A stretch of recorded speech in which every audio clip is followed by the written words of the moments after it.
لله في كل موجود نقطة دائرة الوجود صاحب اللواء الحمد والمقام المحمود مولانا ومولى الثقلين جد الحسن والحسين بالقاسم المحمد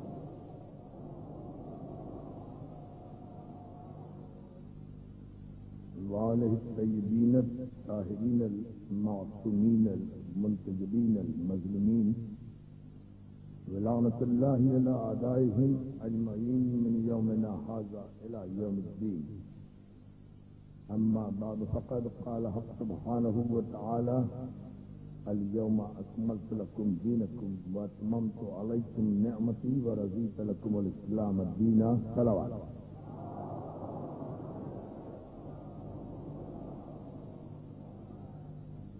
حاضرین گرامی قدر، آج محرم کی 8 تاریخ انجمن فدائے اہل بیت کے زیر تمام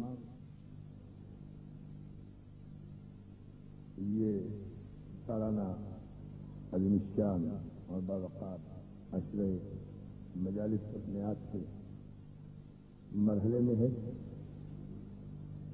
آپ حضرات نے جتنا بہترین تعاون اور جذبہ ایمانی کا مظاہرہ انجمن کے عہدیداران اور اراکین اور خصوصاً میرے ساتھ کیا ہے، میں سرکار ابو الفضل کے صدقے میں دعا گو ہوں کہ پروردگار عالم آپ کی دینوی اور دنیوی حاجات کو پورا فرمائے. عزیزان محترم، انجمن فدائے اہل بیت شہر کراچی کی غالباً واحد انجمن ہے اور یقیناً واحد انجمن ہے جو ماشاءاللہ مکمل عزاداری اس اعتبار سے کرتی ہے کہ پورے عشر محرم مجالس کا اہتمام اور شب علم کا اہتمام، پھر 8 ربیع الاول کا عظیم الشان اہتمام، جلوس، ماتم اور مومنین کی سہولتوں کے لیے جس قدر بھی ان سے ممکن ہو سکتا ہے یہ آپ حضرات کو بہم پہنچاتے ہیں. میری دعا ہے کہ پروردگار عالم ہماری اس انجمن کو، ان کے سرپرستوں کو توفیقات میں اضافہ فرمائے، درازی عمر عطا کرے اور ان کے جذبہ حسینیت کو مزید محنت کرے. انجمن فدائے اہل بیت کو یہ شرف بھی حاصل ہے کہ انہوں نے ماشاءاللہ اسی امام بارگاہ کے احاطے میں کمپیوٹر ٹریننگ سینٹر بھی قائم کیا ہے، جہاں ہماری نوجوان نسل ٹیکنیکل تعلیم و تعلم سے آراستہ ہو رہی ہے اور خاصی تعداد میں اب ہمارے نوجوان دوست دلچسپی اور ہم آہنگی کا مظاہرہ کر رہے ہیں، انہماک کا مظاہرہ کر رہے ہیں. کمپیوٹر ٹریننگ میں، ٹائپنگ میں تمام سہولتیں مہیا ہیں. مزید اس تعلیمی ادارے کو ترقی دینے کے لیے انجمن کو آپ کی سرپرستی اور آپ کے تعاون کی ضرورت ہے. میں ذاتی طور پر گزارش کروں گا کہ آپ حضرات اس ہماری انجمن کے ساتھ اور ان کی سرپرستوں سے تعاون کریں. تو یہ لوگ جو کہتے ہیں کہ کربلا ایک ایکسیڈنٹ ہے، کربلا ایک انسیڈنٹ ہے، کربلا ایک ٹریجڈی ہے، یہ کربلا کو اصل میں سمجھے ہی نہیں، انہیں پتہ ہی نہیں کہ کربلا ہے کیا. عزیزوں، کربلا 50 سالہ دور سیاست کے مسلسل انحطاط کا نتیجہ ہے. صلوات بھیجیں آپ، میں نے یاد کیا ہے جملہ. پیغمبر اسلام کے بعد جو دور سیاست آیا ہے 50 برس تک، اس نے کربلا سے راہ ہموار کی ہے. کربلا ایسے نہیں بن گئی. اور ادھر خاندان ابو سفیان خاندان رسالت کو مٹانے کی تیاریاں کر رہا تھا اور ادھر خاندان ابو طالب اسلام کو بچانے کی تیاریاں کر رہا تھا. صلوات میرے بابا نے بنا، یہ ہے تفصیل.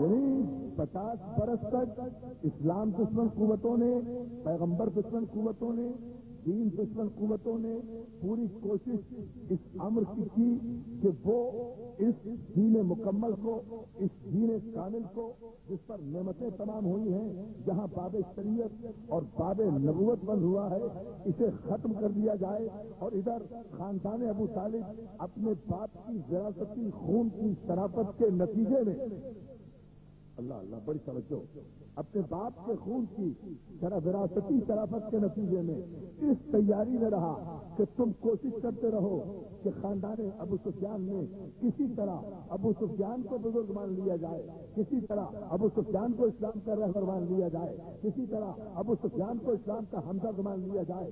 ابو سفیان کے چہرے منافقت پر یہ پورا خاندان مل کر راویوں سمیت، روایتوں سمیت، حدیثوں سمیت، محدث سمیت، خزانوں سمیت، طاقت سمیت، حکومت سمیت، سلطنت سمیت، بادشاہتوں سمیت یہ کوشش کرتے رہے کہ کسی طرح ابو سفیان کو تاریخ کے اسلام کا قداور آدمی بنا کر پیش کر دیا جائے، طاقت کے بلبوتے پر، قوت کے بلبوتے پر۔ اور یہ کوششیں ابھی ختم نہیں ہوئی ہیں، یہ کوششیں آج 1412 برس 1412 برس گزرنے کے بعد بھی اس ہجری میں بھی یہ کوششیں جاری و ساری ہیں۔ ادھر خون ابو طالب نے قسم کھا لی تھی کہ یا تم رہو گے یا ہم رہیں گے۔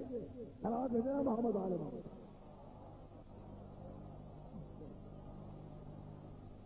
ذرا سا آپ توجہ فرمائیں اس امر پر، تو میں آپ کو جو خلاصہ دینے کی نظر میں ہوں، اور کل اس کا نتیجہ انشاءاللہ پوری تاریخ کا کی سمری آپ کے سامنے انشاءاللہ اگر مولا نے طاقت دی تو میں پیش کر دوں گا، جہاں صرف آپ اس امر پر آج توجہ فرمانے مختصراً کہ خاندان ابو سفیان کے جتنے بادشاہ گزرے وہ صرف اس امر کی کوشش کرتے رہے کہ کسی طرح ابو سفیان کے سر پر اسلام کی شہنشاہی کا تاج رکھ دیا جائے، اسلام کی خیر خواہی کا تاج رکھ دیا جائے۔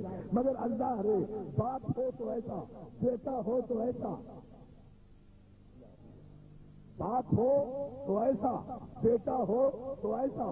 حسین نے تو اندازہ کر لیا تھا کہ میرا باپ تو ابو سفیان کے ارادوں کو پہلے ہی ساری دنیا پر ایک جملے میں آشکارا کر چکا ہے۔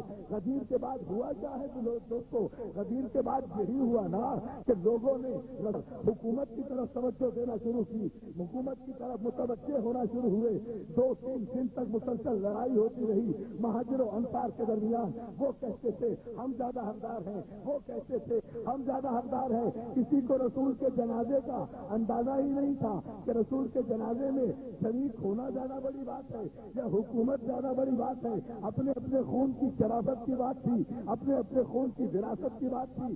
اب جہاں ایک مسئلے کا حل اور بھی دوستوں سامنے آ جاتا ہے، اگر پورا مجمع متوجہ ہے، ہر محرم میں ایک سالانہ حدیث ضرور آتی ہے، اخباروں میں، اشتہاروں میں سالانہ حدیث ہے، یہ بڑی مرحوم قسم کی حدیث ہے جو سال میں ایک مرتبہ زندہ ہوتی ہے۔ توجہ، یہ ایک سالانہ حدیث ہے، بڑی مرحوم قسم کی حدیث ہے جو سال میں صرف ایک مرتبہ زندہ ہوتی ہے، اور وہ یہ ہے کہ اگر میرے بعد کوئی نبی ہوتا تو فلاں نبی ہوتا۔ بھائی جب اگر یہ حدیث ہے اور اس کی کوئی حقیقت ہے تو کوالیفیکیشن کا تعین تو ہو گیا نا کہ بھائی نبی تو اس لیے نہیں بن سکے کہ نبی آخری تھے، اس کے بعد نبی آنے کی گنجائش نہیں تھی، لیکن اتنا تو طے ہو گیا تھا کہ نبوت کی ساری صفات مرحوم میں موجود تھی، تو اگر موجود تھی تو پھر خطا ہماری ہے یا تمہاری؟ یہ تو 3 دن تک لڑائی جھگڑا کرنے کی ضرورت کیا تھی؟ فیصلہ کر لیتے کہ بھائی جب نبی بننے کا اہل موجود ہے تو اسے دوسرے نمبر پہ کیوں رکھ رہے ہو؟ پہلے ہی لے آؤ۔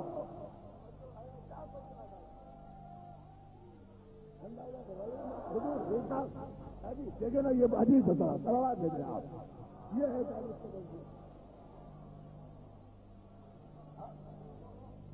اس میں بحث کی کیا گنجائش تھی؟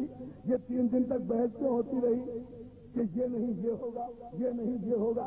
جب حضور فرما چکے کہ تم تو اتنے کوالیفائڈ قسم کے آدمی ہو، اتنے قداور آدمی ہو، میری مجبوری ہے کہ میں آخری ہوں۔ آواز دے دینا میری بلند آواز سے بھائی جب حضور اگر حضور معاذ اللہ یہ فرما گئے تھے، میں جملے پہ غور نہیں کیا آپ نے، اگر حضور معاذ اللہ یہ فرما گئے تھے معاذ اللہ ثم معاذ اللہ کہ نہیں تم میں بڑی کوالیفیکیشن ہے، بڑی قابلیت ہے، بڑا سیاسی تدبر ہے، بہت سیاسی بصیرت رکھتے ہو، تم میں تو ساری نبوت کی صفات آ گئی ہیں، کیونکہ شک کرنا نبوت کی صفت، میدان چھوڑنا نبوت کی صفت، پتہ نہیں کیا سن رہے ہیں آپ اللہ وہ طرف سلوا دینے بابا تو بنا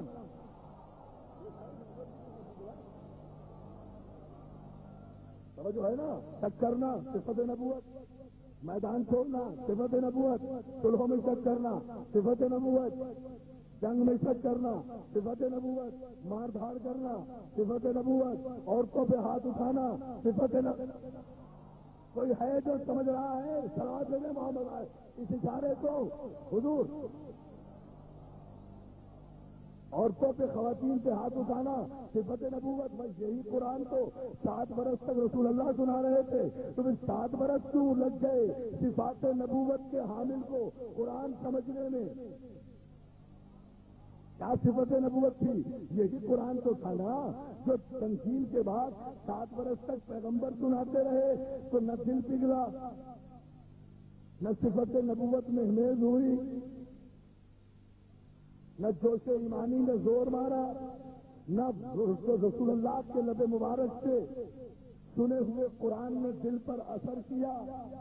7 سال تک نبی قرآن سنا رہے ہیں، آپ ہواؤں اور گلیوں میں تلوار چلا رہے ہیں، آخر فیصلہ کرنے پہنچ گئے کہ بس آج محمد کا خاتمہ ہی ہم کر دیں۔ اب توجہ دیکھیں آپ، محمد کا خاتمہ ہی کر دیں گے، بڑے تنطلاق کے ساتھ چلے، راستے میں ایک عرب نے پوچھا آج تو جانے کا انداز ہی اور ہے، یہ صفت نبوت کے حامل آج تو بڑے اکڑ کے چل رہے ہو، بڑے تدبر سے چل رہے ہو، خیر تو ہے کیا ارادہ کریں، بس آج معاملہ ہی ختم کیے دیتا ہوں، آج تو میں محمد ہی کو معاذ اللہ قتل کر دوں گا، مسئلہ ہی ختم رہے گا، نہ باس رہے گا نہ بانسری رہے گی۔ تو فوراً ہی وہ ایک جملہ بہت توجہ دار مسئلہ، فوراً ہی راستے میں، عرب تو پیدائشی طور پر تنگ نظر ہوتا ہے نا، تانا دینے سے باز تو نہیں آتا، اگر کوئی خامی ہو تو عرب تانا دینے سے باز نہیں آتا۔ فوراً اس عرب نے کہا کہ محمد کو قتل کرنے کیوں جا رہے ہو، پہلے اپنے گھر والوں کی تو خبر لے لو، وہ تمہاری بہن مسلمان ہو چکی ہے، وہ قرآن پڑھ چکی ہے، بس صفت نبوت نے جوش مارا، صفت نبوت نے جوش مارا، وہی راستے سے پلٹے، فوراً جا کر بہن بہنوئی کی پٹائی شروع کر دی، انہوں نے کہا جتنا چاہے مار لو مگر قرآن کو سن لو، اچھا سناؤ تم کیا پڑھ رہے تھے؟ بہن نے قرآن پڑھنا شروع کیا، ایک دم ساری صفات نبوت آ گئی، دل پگھل کے رہ گیا، دل پگھل کے رہ گیا، بھائی اپنے اپنے نصیب کی بات ہے، 7 برس سے کائنات کا آخری رسول قرآن سنا رہا تھا تو دل پہ اثر نہیں ہو رہا تھا، عورت نے قرآن سنایا تو دل پر اثر ہو گیا۔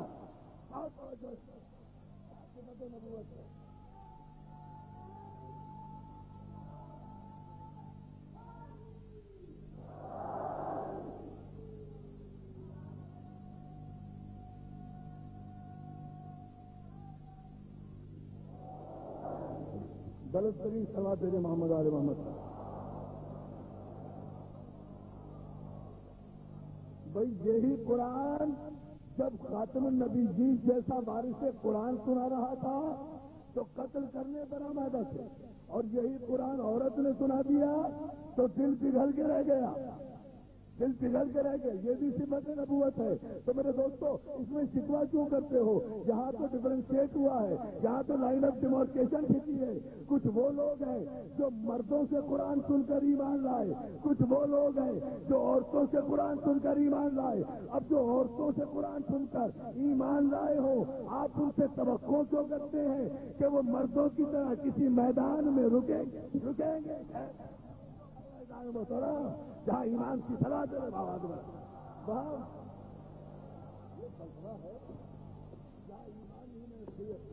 بابا دے بڑا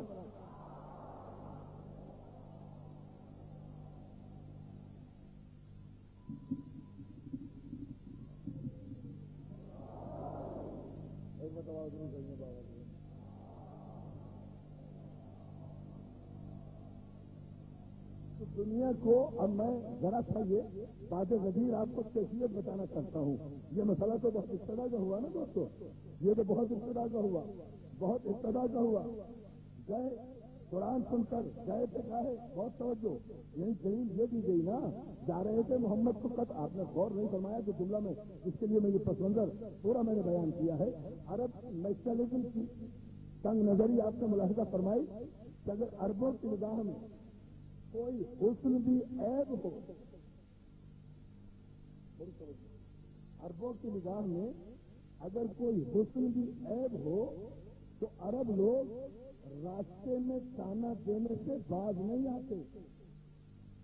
یعنی اگر عرب یہ سمجھیں کہ فلاں شخص میں یہ عیب ہے، آج کی مجلس کا تاریخی جملہ آپ کی خدمت میں عرض کروں گا، بہت مختصر، زیادہ زحمت آج نہیں، کل انشاءاللہ تفصیل کے ساتھ، اس لیے جہاں ہمارے وقت گنجائش بہت کم ہے اور میں مسلسل صبح سے مدارس پڑھ رہا ہوں، اس لیے صرف آپ کی توجہ عزیزان محترم میں اس امر پر چاہتا ہوں، اگر آپ غور فرما لیں کہ یہ وہ منزل فکر ہے جس پہ غور کرنا چاہیے کہ عربوں کا مزاج یہ تھا، عربوں کی عادت یہ تھی کہ اگر کسی شخص میں وہ کوئی عیب سمجھتے تھے تو گلیوں میں چلتے پھرتے تانا دے دیا کرتے تھے کہ پہلے اپنے گھر والوں کی خبر لو. مشیت بھی جانتی تھی، اسی لیے مشیت نے سب سے پہلے آیت نازل کر کے یہی کہا تھا، میرے حبیب محلے میں نہ جانا، علاقے میں نہ جانا، دوستوں میں نہ جانا، وانظر عشیرتک الاقربین، سب سے پہلے اپنے خاندان والوں کو دعوت ایمان دینا، اس لیے کہ یہ عرب بڑے تنگ نظر ہے. اگر تمہارے خاندان میں دعوت ایمان نہ دی گئی اور یہاں ایک ہی صاحب ایمان نے تمہاری تصدیق نہ کی تو سب تمہیں تانا دیں گے. اسی لیے پیغمبر نے دعوت ذوالفقار کا انتظام مکے سے نہیں کیا، کعبے سے نہیں کیا، کسی مسجد سے نہیں کیا، اپنے گھر سے نہیں کیا. اسلام کی پہلی دعوت ابو طالب کے گھر میں ہوئی ہے تو ابو طالب کا گھر اسلام کا پہلا گھر ہے. ایک کعبے جانے والوں پہلے ابو طالب کے گھر کو سلام کیا کرو. صلوات محمد آل محمد. اللہ آپ کو سلام کرے.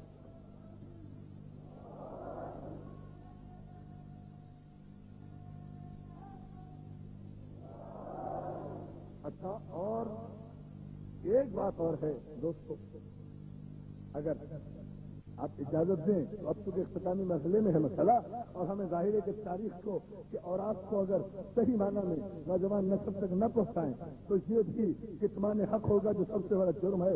اس لیے ہم یہ جملہ کہنے پر مجبوراً آمادہ ہیں تاکہ ہمارے نوجوان نسل سمجھے اور جانے کہ کس کس قسم کے یہ سالانہ مرحوم قسم کے پروپیگنڈے ہوتے ہیں جو گڑے مردے اکھڑتے ہیں.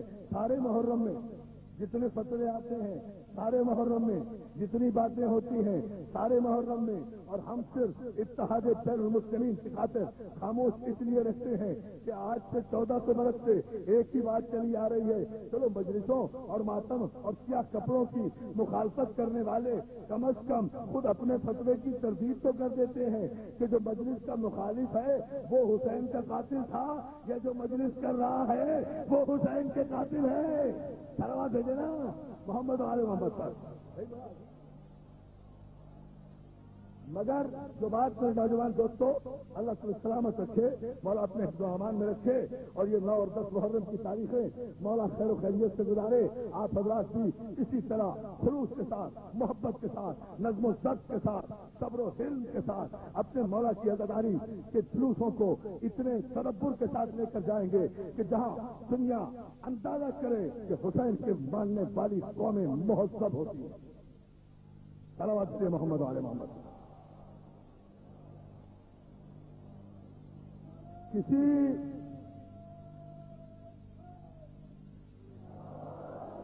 اشتعال میں آنے کی ضرورت نہیں ہے. یہ یزیدی عناصر اشتعال دلاتے ہی اس لیے ہیں، ان کا مقصد ہی یہ ہوتا ہے، ورنہ جانتے تب ہیں کہ صحیح کیا ہے غلط کیا ہے.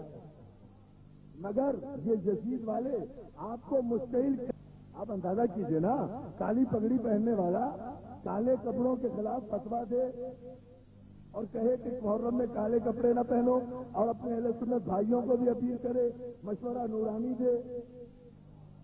مشورہ نورانی دے کالے کپڑے پہننا نہ پہنا کرو، یعنی بتا بھی دیا. یہ بڑی عجیب بات ہے. یہ نہیں کہا کہ کالے کپڑے، آپ اخبار پڑھ کے دیکھیں کل کا آغاز بھی جسارت بھی، کہ یہ نہیں کہا کہ کالے کپڑے پہننا حرام ہے، بلکہ جملے یہ ہیں، میں نے تو اب غور سے دیکھا ہے، جملے یہ ہیں کہ کالے کپڑے میرے سنی بھائیوں نہ پہنا کرو، اس لیے کہ یہ شیعہ ہونے کی علامت ہے. کیا سن رہے ہیں آپ بتاؤ؟ اس لیے کہ یہ شیعہ ہونے کی علامت ہے. تو میں نے المحسن میں بھی کہا، نصر پاس میں بھی کہا، رضیہ میں بھی کہا، یہاں کے دوستوں کو بھی بتا رہا ہوں کہ چلو آج آپ نے ڈکلیئر تو کر دیا کہ جہاں بھی سیاہ لباس ہے وہ شیعوں کی علامت ہے نا، تو پھر وہ چاہے کعبے کا پردہ ہو یا رسول کی کملی ہو، تمہارے پاس بچا کیا ہے؟ علامت ہے نا. کون آزاد